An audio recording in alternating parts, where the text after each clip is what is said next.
এটা খেয়ে দেখো। এটা বাদাম, এগুলো হচ্ছে বাদাম, কি বাদাম জানি না। এটা সুন্দরবনে পাওয়া যায়, দেখি খেয়ে কেমন। এই যে বাদামটা, এটা কি কার বাদাম? বাক্স বাদাম। এই বাক্সের মধ্যে কয়টা বাদাম থাকে? হ্যাঁ, খাওয়ারই না।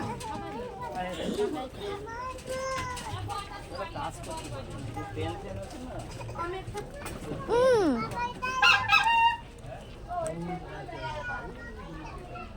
আরেকটা দেন, ওকে খাওয়াই, নাহলে বুঝতে পারবে না।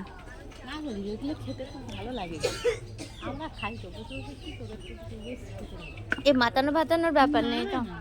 এগুলো কিছু না। আরে একটার মধ্যে কতগুলো, এই দুই সাইডে কিন্তু বাক্সের দুই সাইডে দাম হয়ে যায়।